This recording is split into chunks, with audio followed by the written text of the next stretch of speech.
Hello and welcome to a special edition of 10 Lessons It Took Me 40 Years to Learn. My name is Robert Hossary and I'm your host for this episode. Our guest today is one of our own and the founder of Professional Development Forum, Jeffery Wang. Jeffery, welcome to the show. Thank you, Rob. Well, welcome to the show as a guest, I should say. Yeah, and Robert, in the fact that I don't have 50 years, but nevertheless, I'm very honored to be here. Oh, well, thank you. I mean, the fact that you're wise beyond your years counts for a lot, Jeff. Thank you. Well, I like to always think of that as more due to the fact that I paid more than my fair share of stupid tax. Absolutely, as we all did. And we're happy to have you. Let me just tell you a little bit about Jeff. Jeff is the founder of the Professional Development Forum. So 15 years ago, I think, or maybe a little longer, Jeff decided to get a group of his peers together and try and make the world a little better for them by increasing their personal development. And he solicited many senior executives at the time, and he still does, to come and speak and share their business knowledge with the members of the Professional Development Forum. So this is the plug. If you haven't gone to professionaldevelopmentforum.org, do so, and you'll be surprised at what you find. So from that background, Jeff has brought to 10 Lessons It Took Me 50 Years to Learn his passion for sharing wisdom and sharing knowledge to make the world a better place. So as one of our hosts, I thought it was very important that you, our audience, has an opportunity to hear some of the wisdom that we have. So at least gives you a better understanding of who we are when we're interviewing guests on your behalf. So once again, Jeff, thanks for making the time to be here right now during this time. Both Jeff and I are in lockdown, so we found an opportunity to get out and do this. So Jeff, let's ask our first and main question is, can you remember the first and most important lesson, whether it's business or a life lesson, that you remember? Look, for me, my very first lesson is just don't wait around for good things to happen. You could be waiting for a very long time. Whatever you do, do something, try something. Don't be a victim of circumstance. You've got to try something to get control of your life. I think I probably was a victim of waiting for too much of my life. And as I get older and the wiser I get, the more I realize that I was always in control. I just haven't been able to see that. I like that. How long did it take you? Do you remember when you actually, when that thought popped into your mind? Well, I think it's a gradual process over time. I had control of certain parts of my life, and there are other parts of my life that took longer for me to realize that I was in control. I'll probably just give an example in terms of my sporting pursuits. I'm a mad lover of basketball. And when I was younger, I probably can't see all the things that I'm able to control within the game. And as you grow, as you learn, as you get more experience, as you pile up the losses, the more you realize that you actually are in control where you don't think you are. And sporting is just a small part of life. Yeah. Me, it's a progressive process. The more I understand the world, the more I understand how things work, the more I realize that I've always been in control of a lot more than what I realized. Absolutely. This is a very, very important self-awareness lesson, actually. I understand this because I went through it, and I remember clearly the day that I realized that everything in life is a choice. And once I realized that, I understood who was in control of that choice. So that is a very important lesson, and it's a very wise one. Well, let's get straight into the 10 lessons it took you however long to learn. So lesson number 1, Jeff, nobody is thinking of you. I think of you, Jeff. What do you mean by nobody is thinking of you? What do you mean by that? Look, it's not quite the way you think it means. What I was trying to get at is the fact that we shouldn't get too overly hung up on things that just don't really matter. Mm. Our ego, our pride are amongst the most useless things you could have in life. It gives you no end of grief, and yet it doesn't really serve much of a utilitarian purpose in terms of what it gives to your life. There was a good saying that I never really quite understood until more recently, but when they say in your 20s, you care about what people think about you. In your 40s, you stop caring about people and what they think of you. In your 60s, you realize that they were never thinking of you in the first place. I like it. Now, I'll just share a little story about myself moving to New Zealand as a young kid, as a 10-year-old, being in a foreign culture, operating in a language I didn't speak in. I didn't speak a word of English until I was 10 when I moved to New Zealand. You become very self-conscious very quickly. You realize you're different, and that is something that you're reminded of every single day. So that mentality pretty much stuck with me for most of my life.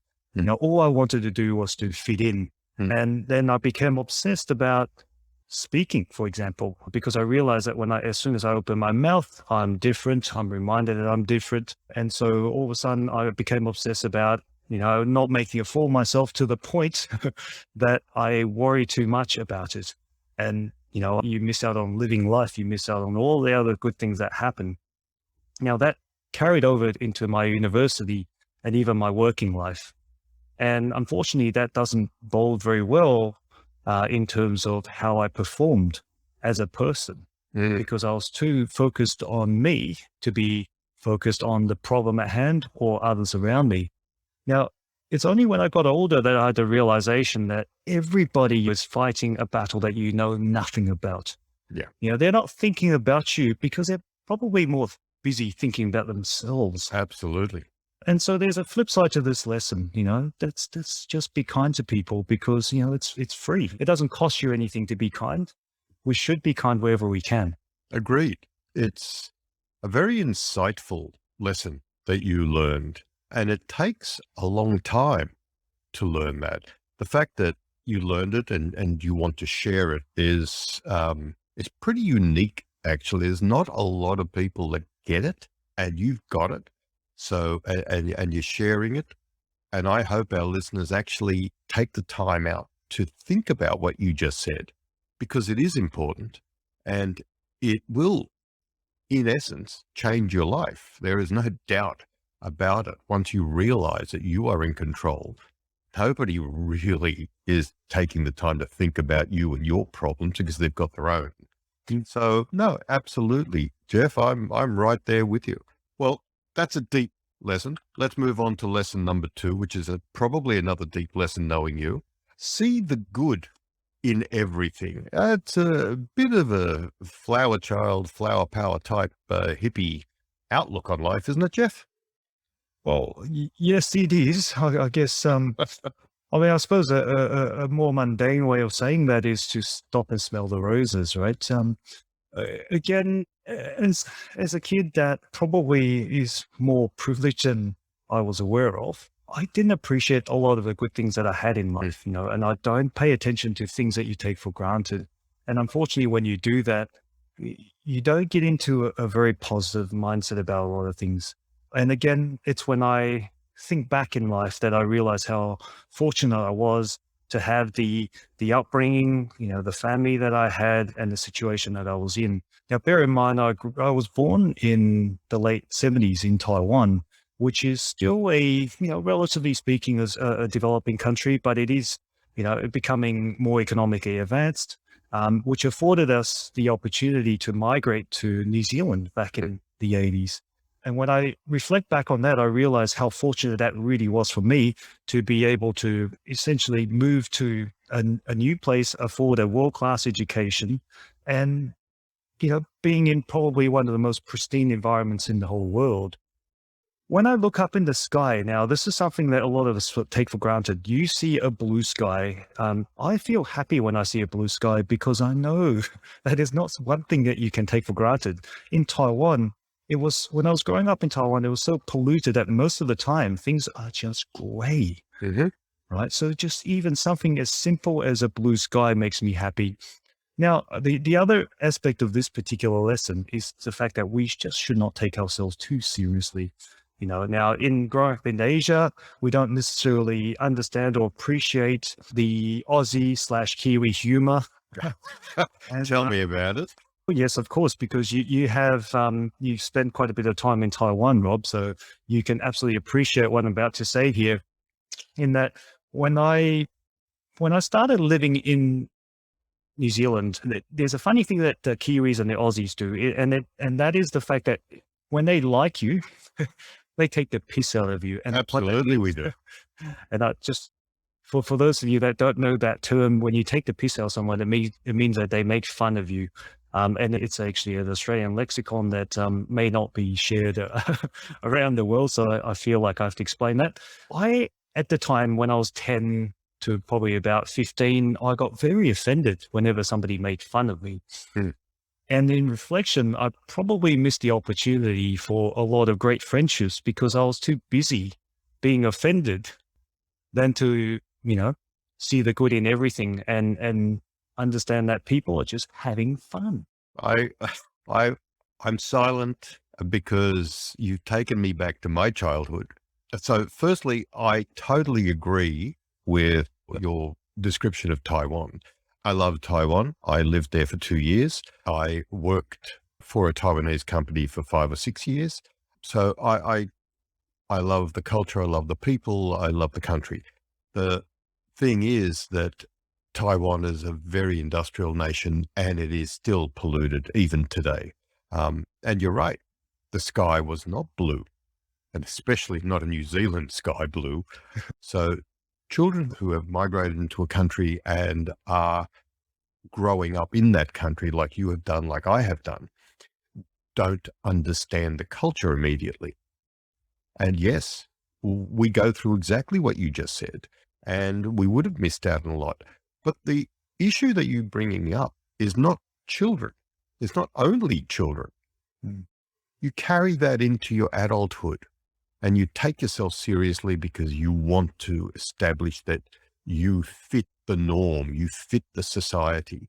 But as you get older, it goes back to your first lesson. Nobody's thinking of you.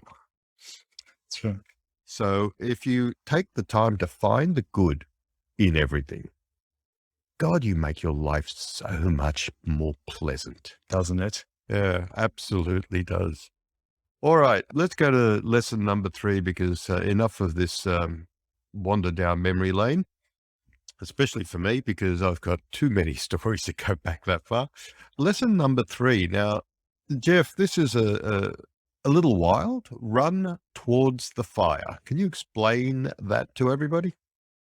Well, that's very colorful language, really. But what I was trying to get at there is the fact that, we need to run towards conflict because that anything that's worth anything in life is worth the conflict.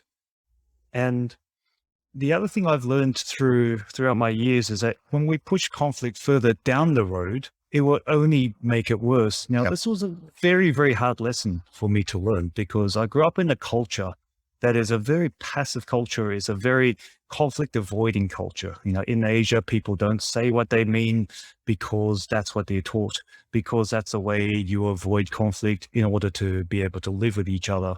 And yes, there is a cultural element of this, but as I learned in the Western culture to run towards the conflict, I've realized that this is a much better way to live because what you get to is an understanding of each other that you would not otherwise have if you were just to avoid conflict. It's difficult to explain the mentality, but it becomes excruciatingly painful when we say anything just to avoid that conflict. Now, if you have dealt with businesses in Asia, especially Japan, Taiwan, China, they would say all sorts of things other than saying no to your face. They'll use weasel words like, I'll try my best. That'll be very difficult. In these cultures, people have to learn to read between the lines in order to live. Now, this became a very, very, very big problem for me in my working life because when I started working, I ran away from conflict. I used these weasel words. I just never, ever want to say no to customers, but only to disappoint them later down the track and created a much bigger problem when I've let them down with no time left. Nowadays, I make a habit of just running towards when I can see a conflict, even before conflict, when I can see it brewing, I run towards it. And I front up to customers, I front up to my colleagues, the people I deal with. Because one thing I realize is that it's very, very difficult to scream at someone when they're genuinely making an effort to front up to you to address a problem. And I'm happy to say that ever since I started running towards the conflict, I've actually never had anyone scream at me.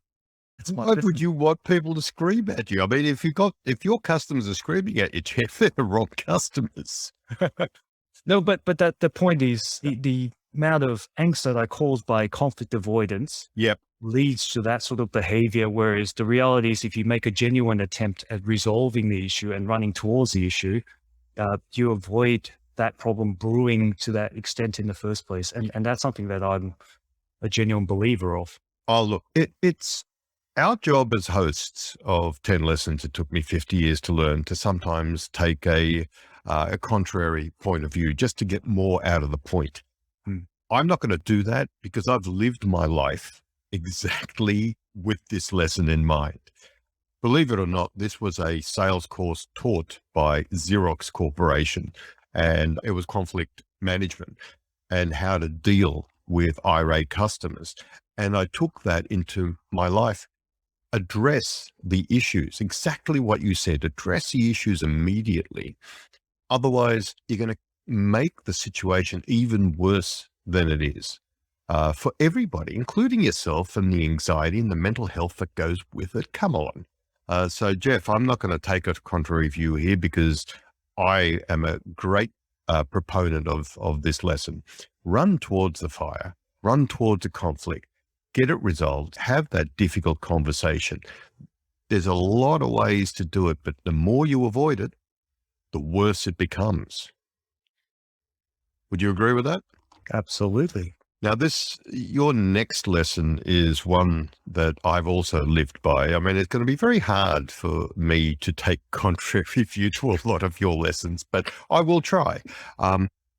This next lesson number 4, it's again, something that I have always lived by.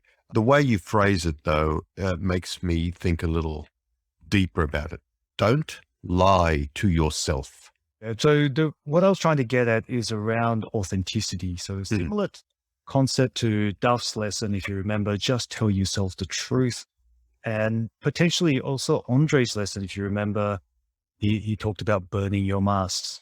So I'll relate this to a story about growing up in Taiwan. And again, you understand it's a very indirect culture. It's an open expressions. You don't just say what you think because it's considered taboo and bad manners. And I remember once I had a very open argument with my dad when my dad never directly tells me what he wants, and he gets upset when I don't do what he says. And so I explained to my dad, well, so what you're saying is he's a dad. Well, he's an Asian dad. A high expectation one at that. But when I think about what my dad said, when I challenged what my dad said, and I asked him to speak directly, he looked at me like I was from another planet. He thought I was being so ridiculous and so childish that I would actually expect him to actually say what he think. And that he kind of looked at me and he made a comment about how that wouldn't work in the real world. And that's when I realized, culturally speaking, that's exactly the reality to them. But I chose a different path. Now, bear in mind, there is a journey of migrating to a different culture and then, living amongst that culture. What I've learned over the years is that living authentically makes me happier and more successful. The fact is, I'm not spending a great part of my computing power in my head trying to figure out what to say or how to mask my feelings. I was just simply reacting more naturally. And that is why I love my adopted culture in Australia and in New Zealand and generally speaking in the West, because we are closer to the truth. We are closer to understanding what people really want. And I think that gets to a stage where we understand each other better. Now, the other side of that particular lesson, and is something that Andre has covered, is about burning your masks. Now, we're talking Andre Alfonso, one of our earlier podcasts. he spoke about burning your mask. What that tells me is that we have to forget the fake narratives that we tell ourselves. Things like we're after the wealth, the fame, the power, and the status, and all the things that you think you want. You know, these are the things that we think the society expects of us to want, and therefore we conform to that. Yeah. Unfortunately, when you become a slave to that desire, you lose the autonomy and the control that we spoke about earlier in my lessons. So what I discovered through my own life is that we as human beings are relational creatures, that our existence, our purpose, our fulfillment depends on our relationship to others. You know, it doesn't matter how rich or famous you become. You are not going to live a happy, fulfilling life without good relationships in your life. And when I became aware of that truth with myself, you know, when I stopped lying to myself about what I really want, I am almost liberated to live the life as I see fit. And I'm in such a better place because of it. Yeah. I understand exactly what you're saying. I will take a sidebar and say, as you pointed out, in Western culture, this is the way to go. But in other cultures, this may not be the way to go. Now, you know, we are listened to in over 55 countries and growing. So for our listeners in non-Western capitalist cultures like we have, that advice might not work, as you've personally experienced. And so how do you balance then that authenticity, that truthfulness with culture? Look, I think the only solution is to develop a level of cultural understanding, I suppose. I'm trying to look for a term that describes, it's almost like a method of translation across different, you know, not just across different language, but across different cultures. Now, the metaphor I would give in terms of how these cultures interact. So in the example that I gave about my dad and how he spoke indirectly, yet we are supposed to interpret that. It's almost like we're speaking in an encrypted code.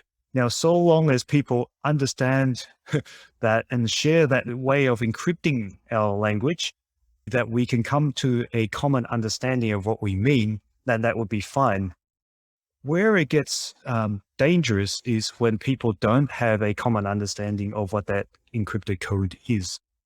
So my view is that, you know, yes, it's different when you're operating in an indirect culture, provided that indirect culture does have a way of understanding each other correctly. So the key there is, so long as you can understand what people want and mean, then I believe that wouldn't be an issue. My preference is not to encrypt our communications because it takes too much brain power. Absolutely. And that's wasted brain power as far as I'm concerned. Yeah, no, I understand that. But the reality of the situation is that in some situations, that's not going to work. So your advice there is pretty solid and pretty sound. Actually reminds me of Douglas Adams's Babelfish in Hitchhiker's Guide. If you can translate this as it's going within your head, you still can be authentic to yourself, which is your lesson. Don't lie to yourself while still maintaining the cultural norm. And I think that's important. And it's an important lesson to be aware of who you are and what's important to you, and don't waste your brain power, as you say, on non-essential fluff. Your next lesson, lesson number 5, Jeffrey, once again, you're on this very spiritual journey with your lessons. Finding fulfillment is more important than happiness. I'm not even going to touch that because, once again, I do agree with you. Look, and I wish I could say that this was something that inherently made sense, because the reality is it didn't. And in fact, it was only in the last couple of years that I've come to this realization. To quote the great Dr. Jordan Peterson, one of his lessons in his 12 lessons for life is to pursue what is meaningful and not what is expedient. Now, it took me a while in reflection to understand this, because it's about understanding what makes someone not necessarily happy, but fulfilled. And when we all do, when we're young, we think that, the purpose of our life is to seek happiness. Mm-hmm. And that's a pretty common view of life, to maximize the pleasure and minimize the pain. But that is just not a sustainable form. And as we all realize over time, that everything that gives you pleasure, you take for granted later on. The fact that we can talk to each other in live time in high definition, this is not something that we should be taking for granted, because I still remember the days where I dreamt about, wouldn't it be great if we can have a video conference over the internet, only to realize that our 57K modem isn't going to give us that kind of quality. And yet we complain nowadays. If there's a little kink in the video stream, you complain. And so I guess with this lesson here, I realize that it's for us to learn what is meaningful to us. And to quote the great Viktor Frankl, those who has a why can bear any hell. Can you say that again? Those who have a why can bear any hell. There will be things in life which will be difficult, right? But if there's a purpose that you're seeking, you can overcome a lot of hardships in order to get there. So Viktor Frankl observed in the Nazi concentration camps that the people who tend to survive are the ones that have something to live for. Those who has a why can bear any hell speaks to something about the way we're built as a person. What we need is not pleasure maximization or pain minimization. What we need is something to live for, which gives us fulfillment. And the difference between fulfillment and happiness is that fulfillment lasts, right? And that is why I think we need to find the courage to pursue what is the right thing. Really, what you're talking about is purpose. And Absolutely. in an episode with Jeremy Richmond, he was talking about let a cause find you. And again, it's pretty much the same thing. Finding that purpose, having that why. Why am I doing it? The how will be easy, as you pointed out. So finding that purpose and giving you that fulfillment will be greater than the search for happiness. Because let's face it, what is happiness? It is individual to each one of us. And as you said prior, if $1 million is happiness, you've got the wrong scale, my friend. Because once you reach that, you still won't be happy. And there are studies that show that over a certain amount, I think it's 120,000 Australian, you're not going to be any happier. Additional funds will not make you happier. And that's the point, I think, of your lesson, Jeff. You need to be fulfilled. Mm-hmm. And then that fulfillment, that purpose will give your life meaning. And I suppose a side lesson to that is what gives you that fulfillment, right? When you talk about happiness, you tend to focus on things about you. It's about $1 million for me. It's about all the things, all the pleasure that I can see for myself. Fulfillment comes, I think, majority from outside. I'll share another story about how I became sort of the loudmouth that I am now when I speak out about what I really think. In my younger days, I was probably a little bit more compliant in terms of keeping my mouth shut and not rock the boat. That's a very typical thing for a person of an Asian culture to do. And later on, I found a bit of a voice. I'm a huge advocate of diversity, as you probably already know. And the reason for my change was the understanding that if I were to do nothing, that my children would grow up with the same limitations that I had. Yeah. Unsurprisingly, the point of that transformation came when I had my first child. When I looked into his eyes, when I looked into his face, and I realized that he's going to grow up to look kind of like me. And if I don't change the world for the better, he will have the same limitations that I had growing up. And that is when I found purpose. And yeah, certainly, speaking up hasn't been fun, but I realized that it was worth it because there was a purpose to that suffering, if it makes sense. So it's a bit of, I suppose, a stoic approach to life, but it is the truth. And there's something that I've found to be true through my own experience. Yeah. And that's, again, for you and for me and for those of us that follow this, that's the purpose. When you have that purpose, then it does make your actions worthwhile. If you have the why, you can bear anyhow. Well said. Well, lesson number 6. While I do sort of agree, I'm not sure how much I agree. Lesson number 6, if you can't argue from the other side, you haven't understood the issue. Okay, I can argue from the other side. I do understand the issue, and the other side's still morons. Well, look, I think it speaks more to a mindset. So this is something that my dad tells me all the time. Steve Zylstra, he said, Dad was right. Dad was right. Look, I was a young hothead, as most people would be, and I was an arrogant little things that I can't say on a podcast. But in reflection, I realized that my dad would say, if you can't argue from the other side, you haven't understood the issue. Now, at the time, I disagreed with him because in my head, I was just thinking, well, that's because they're wrong. Well, most of the time they are, Jeff. Well, I've come to understand that there's generally a perspective that I have not thought of. And even if they are wrong, I have to understand why they're wrong, or I have not understood an issue. And I guess this is a very similar concept to Stephen Covey saying, seek to understand before being understood. And it's true in that people do want to be understood. I found the most compelling way to bring someone across to your side is to understand where they're coming from. And so every time when I get into an argument, I do go through this process of genuinely understanding and not misrepresenting their view. And when you do that, well, a couple of things happen. One is that you understand that you're not actually that far apart in the first place.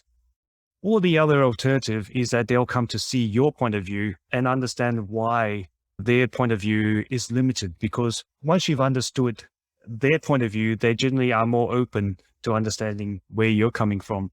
Now, it's not easy to do that because most of us don't have the confidence or the humility to have an open mind. To be able to seek the other side, you have to be open to the possibility that I could be wrong. Correct. I don't know the full story. So for me, it's recognizing that there's ultimately a whole lot more in the world that I don't know than what I do know. If I have that recognition and that understanding, I'm in a much better position to understand and grapple with the world.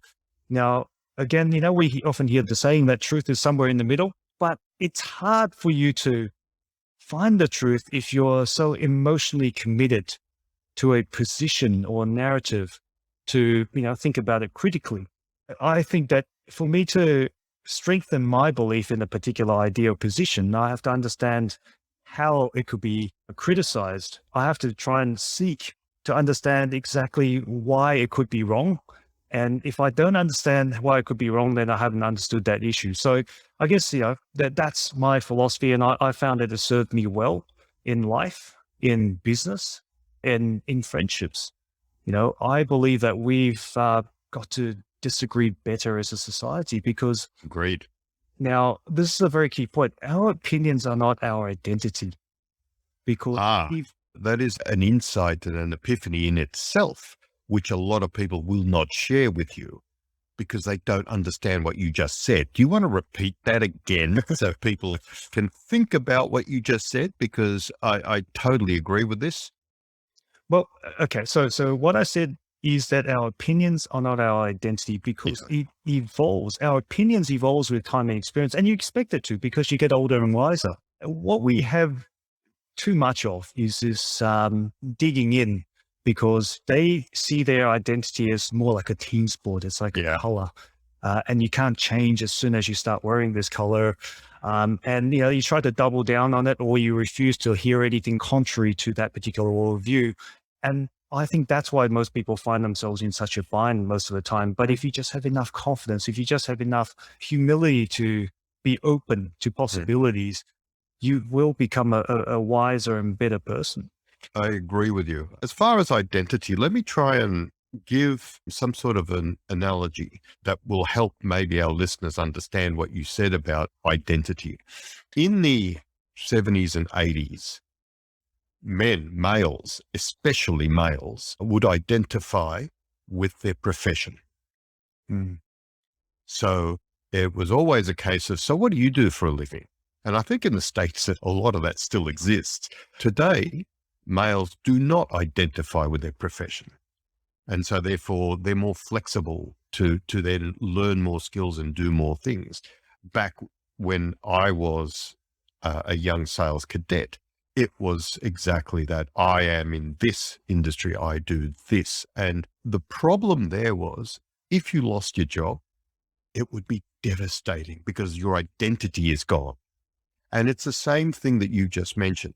If you're so wrapped up in your dogma that has become your identity, once you're proven wrong, you're shattered.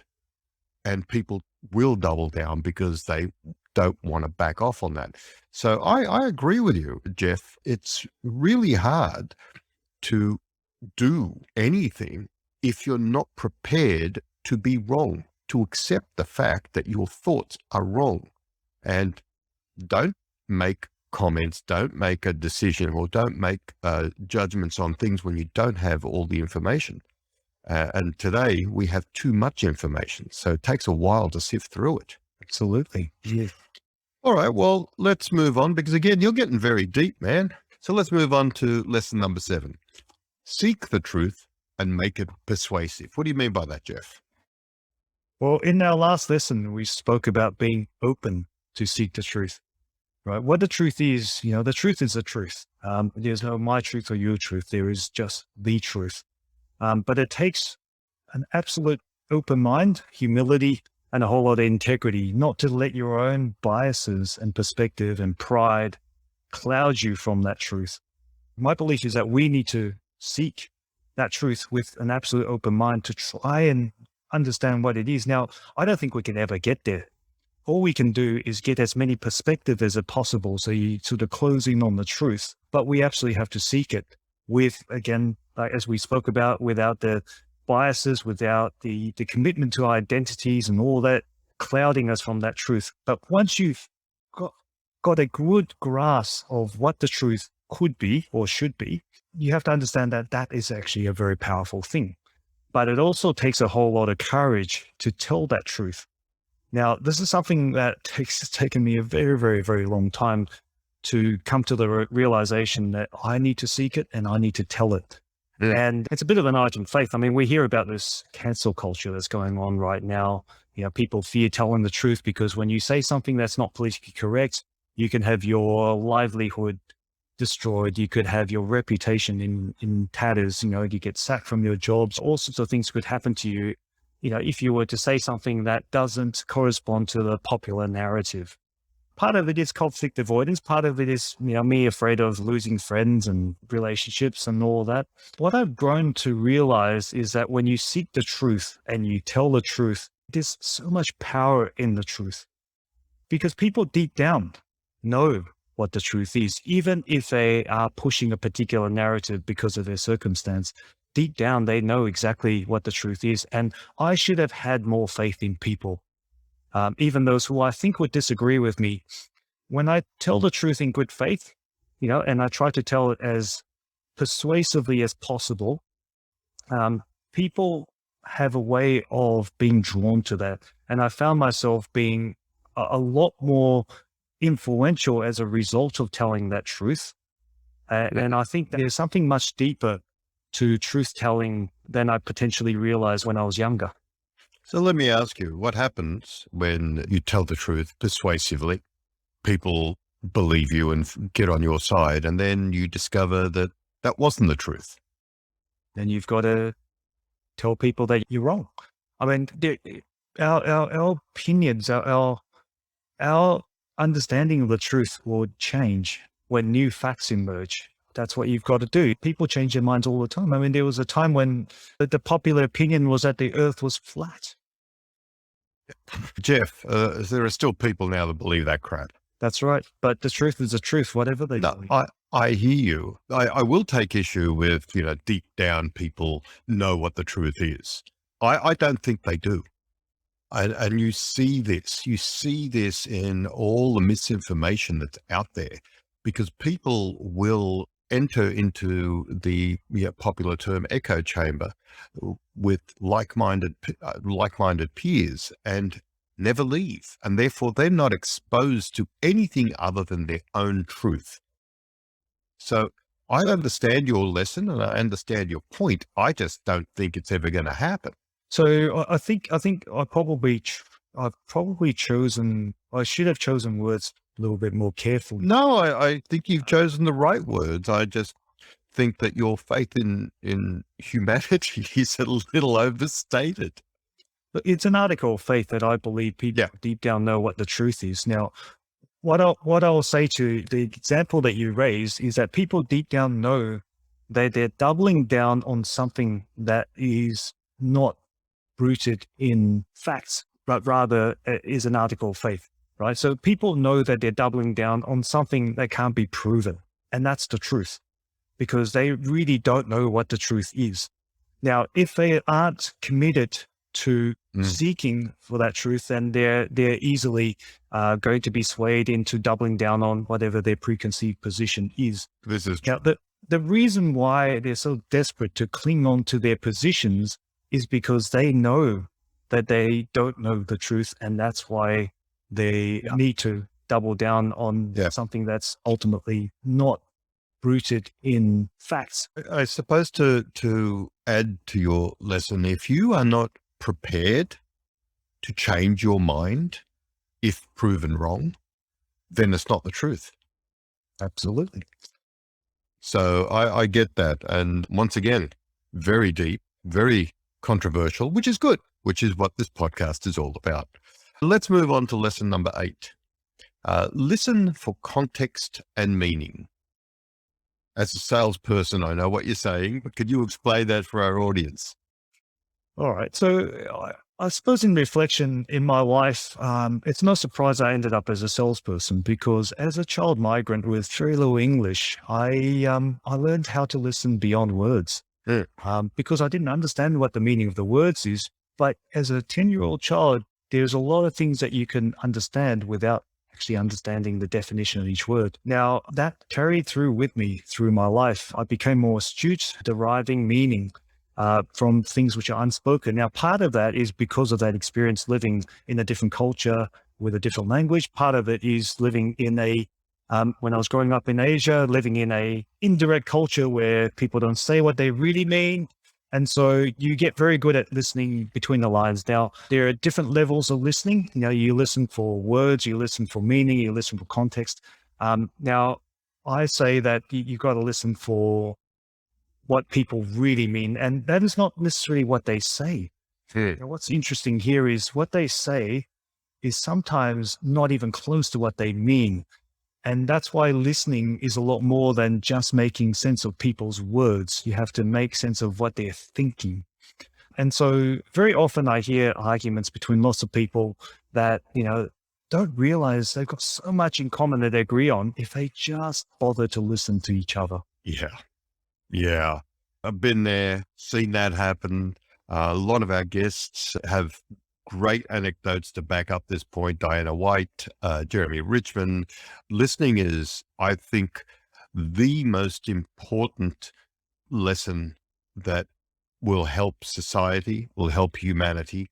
Listen to each other and listen for the meaning, as you've just pointed out, because that is important. Now, excellent lesson, Jeff. Excellent. All right. Lesson number 9, perfectionism is prison. So that's something that took me a long time to learn. As with a lot of people, we are obsessed about trying to be perfect. And I would probably argue that that is more prevalent in some cultures than others. Truth be told, I'm still trying to overcome this obsession with perfectionism. Now, understand that mistakes are necessary in order to learn. Failures are necessarily as part of growth. this is similar to why you should let kids be kids and let them fall over and let them learn from their experiences. It's easier said than done now that I'm a dad. I realize that, you're trying to prevent them from early. This is a problem with what we call, it used to be helicopter parenting. Now it's called lawnmower parenting, where you get everything out of the way for them just so that, they can have a smooth ride. I can understand the desire to not let your kid get hurt, but the reality is you need to let them play, you need to let them fall, you need to let them grow and learn. I could probably say that potentially because, due to my upbringing and childhood, I'm probably a victim of helicopter parenting. The problem, though, is that later on it manifested itself as this obsession to perfectionism that, because I haven't failed a lot in my life, the thought of failure is very, very scary. It took a while for me to understand that perfectionism is actually holding me back in a huge, huge way, in the fact that I don't take risks, and as a result, I miss out on growth. I'm a mad basketball player, and I used to pride myself, and I shoot 90% in terms of field goals. It means that every 10 shots, I make 9 of them. I used to think that was a great thing until a coach actually reminded me that, well, actually, no, that means you're hurting the team by not taking enough shots. In fact, what you got to do is everyone's got to hit about the same percentage, and the more talented players has to take more shots in order to maximize the points. And once I came to that realization, I realized that I was holding the team back because I was too afraid of missing shots, that I wasn't even taking anywhere near enough. And that's quite a shock to my system. But it still took a couple of years until I realized that perfectionism was what's holding me back. Now, the most liberating day in my life was the day when I realized that I was thoroughly, spectacularly, and breathtakingly average. I was able to just let go of this delusion of grandeur. It gave me a permission to fail. And failure is, as I said before, it's a necessary part of success because we're venturing into the unknown. We're venturing outside of our comfort zone. You can't have growth without it. In hindsight, of course, I wish I knew this earlier, but here I am today. But you see, this ties back to lesson number 4. You were lying to yourself. Oh, I wasn't aware of that, though. Yeah. But look, your point is incredibly valid. As a sales professional, as a marketer, as a business executive, as a business leader, I have had the privilege in my career to implement a lot of stuff. And I've been in IT for a long, long time, where the code is written by the programmers for a client, and it's perfect. The code is perfect. And the client uses it in a way that it was never intended to be used, as end users do. There is no such thing as perfect. As Guillaume Lucci said, it's a poor destination.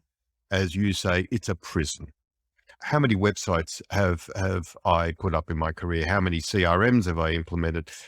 You don't wait until they're 100% correct before they launch. Get them out there. And this is a business model. You get it out there, you tweak it, fail fast and fail quickly, or whatever the saying is. So you're spot on, Jeffrey. Being perfect is more harmful than good. Being perfect will hold you back. So if you're aware of what everything is and how it works, then you can tweak or you can make adjustments on the fly. And that is the road to success. And that's what you found. And that's a great lesson. Perfectionism is a prison. Great lesson, Jeff. Thank you. All right. We've come up to lesson number 10, and you've left the big one till last. So Jeff, lesson number 10, gratitude is the key to happiness. Again, this is a lesson that I wish I'd learned earlier in life. Similar to seeing the good in everything, gratitude is something that I never appreciated the value of, right? We see things that we pay attention to. Yeah. Right. If I tell you, don't think about a pink elephant, you see a pink elephant. Yep. If you bought a red car, all of a sudden you drive on the street, you see red cars everywhere. Unfortunately, if you focus on things which are terrible, you're going to see more of it as well. So if you're someone who's obsessed about racism, guess what? You're going to see a whole lot of racism. And I guess the reverse is also true when you focus on all the good things in life, because I believe this is the way we're wired. This is just the way we are. It's in our DNA. Now, if we choose to see the good things in life, you will see more of it. Now, I realized one day last week that I was incredibly lucky to be blessed to live in Australia. Now, prior to the big lockdown and pandemic, we used to go for a run during the lunchtime, and I used to run past the Sydney Opera House to see, a bunch of tourists taking pictures. And I was just thinking there going, wow, like this is my life. People have to fly 10,000 miles just to be here to take a picture. I run past it during lunch because I need exercise. Now I have two beautiful boys. I'm so lucky to be blessed with these, two real beautiful souls. It's hard not to be happy just thinking about that. And, there's a reason why Christians say grace for what seems like very mundane things, They give thanks for food. Who doesn't have food, right? But then you realize that we don't think about all the things that has to go right just for us to have food on the table. If the rain, stops, if there's a drought, if there are pests, if we don't have farmers, if our local supermarket is closed, if the chefs can't cook, if our Uber drivers don't want to deliver, then, we wouldn't have food on the table. You don't have to be religious to find the utility in gratitude. When we focus on good things, you feel happy. And that is more valuable to you than, half the stuff that you can't get. Yeah. No, it's very true. We've had on this show many psychologists who have backed this point up with research that gratitude is better for your mental health. It is better for your physical health. And many of them have advocated journaling at least, between 2 and 10 minutes a day, just focusing on what happened that day, good and bad. But when you write down the good things that happened to you, you focus on that, as you just said, and you start seeing that, the day wasn't as shitty as I thought. It wasn't as bad as I thought. These are the good things that happened. I found $5 in an old pair of jeans or what have you. Who has $5 in an old pair of jeans? But you're right. These are the kind of things. And it has been, there's research that backs that up. So you're spot on, Jeff. And it takes a while to understand that gratitude is more than just giving thanks. It's being grateful for the life that you have. It's being grateful for the situation that you're in. And there's a lot of people during the last 24 months with this pandemic, this global pandemic, that have lost their lives, that have lost their jobs, that have lost their businesses. And there's a lot of other people that have not. There is a lot to be grateful about. There's a lot to be mournful about. But, focus on the good things that have happened is what you're saying. And that will increase your mental health. It'll increase your physical health in the long run. And that has been proven. I don't have the studies, but listen to some of our other podcasts. I'm sure you'll find them there. So, Jeff, that concludes our 10 lessons. So let me ask you the same question that we ask everybody. With all of these 10 lessons that you've learned and all the other lessons that you've learned over your existence, what is the one thing that you may have unlearned in all that time? Well, I think I've already alluded to this earlier, is that I don't need to be successful in the conventional sense to be happy. And in fact, life isn't about the maximization of pleasure and avoidance of pain. And in fact, it's a terrible strategy to employ in the long term. Right. The second thing about that is that I realized that my definition of success came from my environment and not from within me intrinsically, or at least not at the start of my life. It was a bit of a dark time as I struggled to reconcile what people would tell me that I should be and what I should be seeking versus something that ultimately gives me, fulfillment.